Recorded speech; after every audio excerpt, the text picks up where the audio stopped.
Assalamualaikum warahmatullahi ta'ala wabarakatuh.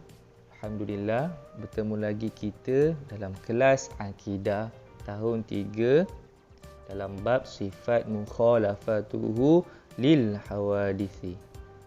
Okay, kita akan teruskan tajuk kita iaitu dalil naqli sifat mukhalafatuhu lil hawadithi. Okay, baik, jom kita baca sama-sama dalil nakli ini. A'udzu billahi minasyaitonir rajim. Bismillahirrahmanirrahim. Laisa kamitslihi syai'un wa huwas samiul basir. Maksudnya, tiada sesuatu pun yang sebanding dengan iaitu zatnya, sifat-sifatnya dan pentadbirnya.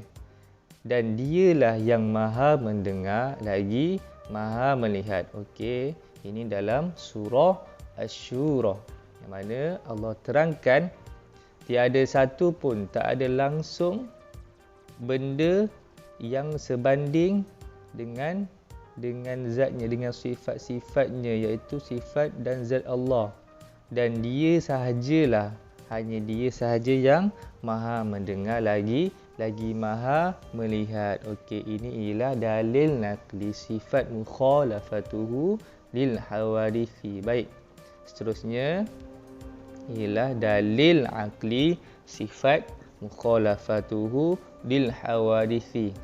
Okey, dalil aqli di yang pertama, sekiranya Allah Subhanahu wa taala itu serupa, setanding dan sebanding dengan makhluk ini, bererti Allah itu bersifat baharu. Okey, kita baca yang kedua pula. Mustahillah Allah itu bersifat baharu kerana menyerupai sifat makhluknya. Sedangkan Allah Subhanahu wa taala maha mentadbir sekalian alam. Okey, yang pertama tadi, kalaulah Allah itu, sekiranya Allah Subhanahu wa taala itu sama dia standing dengan kita semua. Maknanya Allah itu bersifat baharu, tapi tidak, Allah itu tidak sama sekali setanding ataupun sebanding dengan makhluk-makhluk lain. Okey, Allah itu bukan bersifat baharu. Okey. Tengok yang kedua tadi, mustahil. Sangat-sangatlah mustahil Allah itu bersifat baharu. Kerana sifat-sifat baharu ni ialah makhluk. Makhluk ialah sifat baharu. Allah itu maha mentadbir, Allah itu maha berkuasa, Allah itu sangat-sangat berkuasa mentadbir sekalian alam. Jadi Allah Subhanahu wa taala itu tidak bersifat baharu. Allah Subhanahu wa taala itu memang dah sedia ada.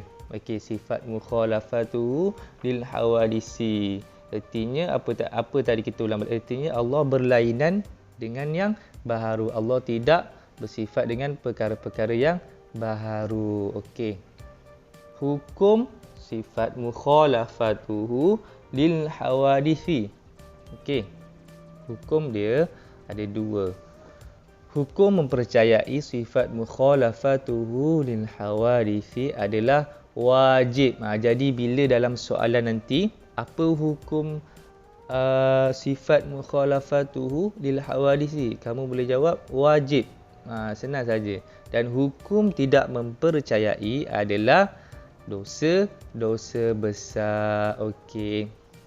Ini sahaja untuk kelas dan untuk tajuk bab sifat mukhalafatuhu lil hawadisi. Jadi ustaz nak kamu salin semua nota-nota yang ustaz telah ajarkan dalam video ini. Okey. Kita berjumpa lagi dalam kelas yang akan datang nanti, insya-Allah. Okey, assalamualaikum warahmatullahi taala wabarakatuh.